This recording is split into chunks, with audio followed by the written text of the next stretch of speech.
Hello Galactic family. With loving greetings from all souls at this station, this is Matthew. Your calendar year 2017 promises to be exhilarating as the planet rides powerful energy waves along its ascension course. The waves are fields of light, and since light and love are the same energy, you could think of everyone in your world as residents in a boundless sea of love. We offer a meditation that can let you feel as one with this energy. Envision a panorama of exquisite beauty, see yourself gently floating over that idyllic scene. Now feel yourself merging with it and savor the blissful sensation the oneness of all imparts. Now then, dear family, we shall reply to questions, starting with the one most frequently asked in short, what about the United States presidency? Energy in Earth's field of potential pertaining to this is in a state the likes of which is so unusual that we know of nothing comparable. Vibrations around President-elect Donald Trump are even lower than previously, those around most of his choices for top posts are low, and vibrations have remained consistently high around Senator Bernie Sanders. If we knew how this will play out, we would happily tell you. But this unique situation of high and low vibrations wildly in motion, yet coexisting almost in a standoff, gives no indication as to the outcome. What we can tell you is, with vibrations continually rising on the planet, whatever resolution is achieved ultimately will be for the highest good of all. Please have no fear that Russia or China will start an armed conflict with the United States that could burgeon into a nuclear war. Despite the rhetorical posturing that some of your analysts consider worrisome, none of those countries' leaders wants to become embroiled in a war that could imperil the world. And, if any other country or rogue group were to send up a missile with a nuclear warhead, ever-diligent crews in spacecraft surrounding Earth will prevent its detonation. This is a good place to answer another question. No, Iran is not secretly developing nuclear weaponry. We see the UN Security Council's vote to condemn Israel for building settlements on the West Bank in violation of international law as a sound defeat for the Illuminati. The goal of Israeli Prime Minister Benjamin Netanyahu, who is in the top ranks of that secret society, never has been to serve the best interests of his people or to make peace with Palestine. In addition to keeping the region destabilized so funds keep flowing in for Israel's defense, he wants to establish an Illuminati power base in Jerusalem from whence to spread their control throughout the Mideast. That will not happen.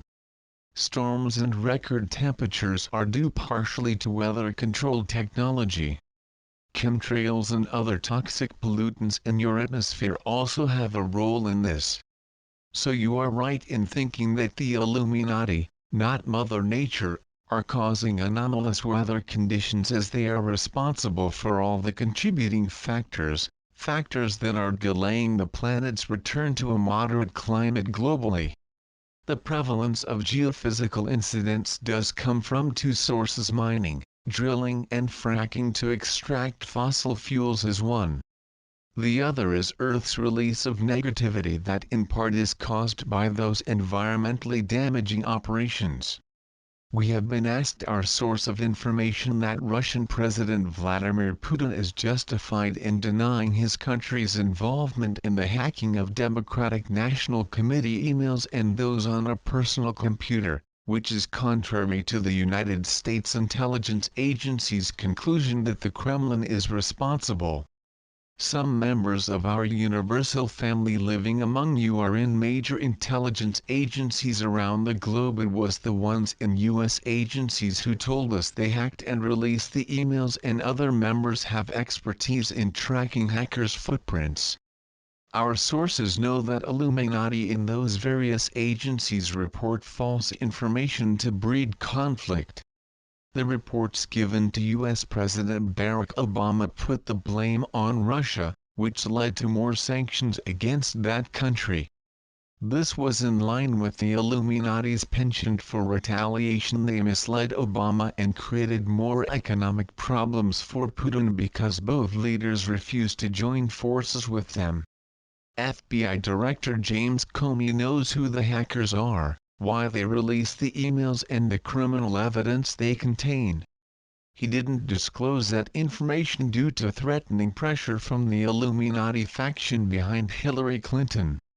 So, Illuminati presence still is affecting what goes on in your world. However, their global network has been uprooted, their influence keeps weakening, and their diabolical activities have come to light, albeit termed fake news. Individuals in top positions in numerous countries are being arrested, losing elections or resigning. More will follow and many in the lower ranks are scattering. Their control of Wall Street and European and Asian stock markets is unraveling, and so is their banking empire. They won't much longer be able to hold on to their vast fortunes amassed illegally and immorally. The forces for good will obtain those and use the monies to end impoverishment. Expanding renewable energy forms will phase out their fossil fuel industries. Free energy sources they have kept under wraps will emerge, and protection of the environment will end wanton destructiveness. Their unjust justice systems will be reformed, prisons for profit end, and control of mainstream media in nations with free press will meet its end, too. Healthcare: a maze of global collusion involving pharmaceutical and insurance companies, vaccine and medical equipment manufacturers, and World Health Organization as well as FDA, CDC, NI, AMA, AHA and related alphabet groups in the United States will wend its way out of those Illuminati-owned or infiltrated organizations. Toxic therapies will be replaced by long-suppressed safe, natural remedies, and proper healthcare will become available to everyone. As significantly as the Illuminati's stronghold on those critical areas has adversely affected life on Earth, the most effective means whereby they have subjugated generation after generation has been by exploiting every kind of difference among the peoples to create hostility and divisiveness, and by starting wars. People worldwide are hungering for peace. The energy of their collective desires has gained unstoppable momentum over the energy of conquest, and battlefield action will wind down incrementally. Industries that make the machinery of war will produce what a cooperative, progressive civilization needs.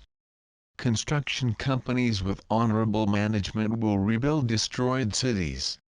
Money formerly spent on warring will go into projects and programs that uplift and enhance life.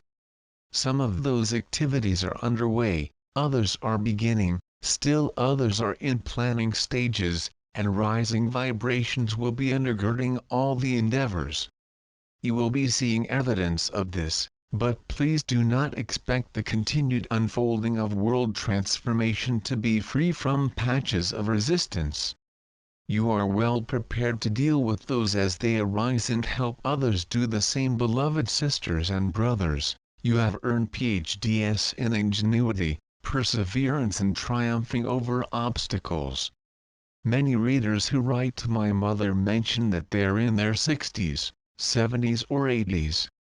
If you are in that age range, think of the changes you have witnessed as technology exploded in manufacturing, communication, energy, transportation, computers, television, healthcare, space exploration, entertainment, social media, and yes, weaponry. It isn't necessary, though, to have lived during the decades of innovation and modernization to realize that technology's role in your world today is rather mind-boggling.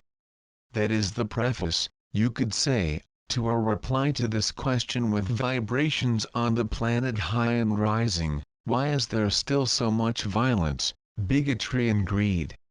Because technology has far outpaced society's advancement in conscious and spiritual awareness. In no way are we being critical. Many souls have made long strides and there are reasons why many others have not. With compassion we think of our Earth family who are living in areas of relentless fighting or in crowded refugee camps and grieving the loss of loved ones. Those who are living in fear under tyranny or are hungry or homeless in lands of plenty. Not all of those souls chose to experience that degree of pain or hardships. It is with sadness that we think of our family who are causing this suffering, the ones who rule with an iron fist or feel they are superior to everyone who is different or have the right to kill the enemy, and those who are entrenched in greed without a thought about the many, many millions who are barely subsisting. The low vibrations emitted by all those souls' countless thoughts, feelings and actions are within the collective consciousness. And because it is the collective consciousness that manifests everything that exists on Earth, its proliferation of low vibrations has slowed the pace of society's advancement consciously and spiritually. This is changing. The light waves sweeping Earth are opening more and more hearts and minds, and everything in low vibratory levels eventually will be done away. You said other civilizations are helping us. I don't see how. They haven't gotten rid of Big Pharma, Big Oil, Big Bank, Big Brother and the rest of the evil bigs. Other civilizations are helping you in every way that universal laws permit. They can cause nuclear warheads to malfunction because Creator decreed that never again will there be nuclear detonations in space. In honoring Gaia's free will choice that her planetary body and its residents be protected, they built a light grid around Earth to prohibit entry of base entities from other worlds, and they divert the course of astral bodies in space debris to preclude collisions with the planet.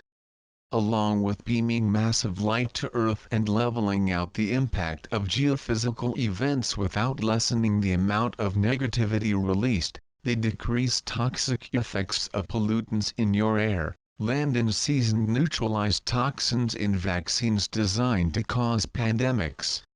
While your space family are permitted to help in those ways that you can't manage yourselves, they cannot interfere with free will of souls on Earth, with this one exception: any individual who chooses to launch missiles with nuclear warheads will not succeed. Nor can members of our universal family impose upon you their ideas, although that would be greatly to your benefit. By universal law, each civilization decides the kind of world it wants and must do what is necessary to bring that world into fruition.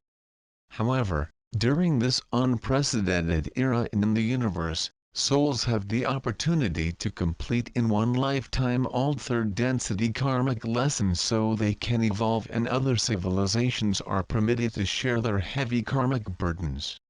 Many ETs wanted to participate in this unique venture, and those selected by the Golden Age Master Planners are helping persons on Earth in that manner and by illuminating the people's pathway to the peaceful world they want. Dear ones, you are among those who went to Earth to show the peoples that love is the pathway to peace, to joy, prosperousness, mutual respect and life in harmony with nature. By living your light fearlessly and confidently, you radiate love to everyone around you, and it doesn't stop there. Love energy is so powerful that it flows around the world, out into the universe and onto the cosmos. In the oneness of all, everything everywhere affects everything else everywhere else, and the love light you send forth brings it back in limitless measure. This is the unequaled vastness and power of love. You are honored, loved and accompanied in spirit by all light beings in this universe.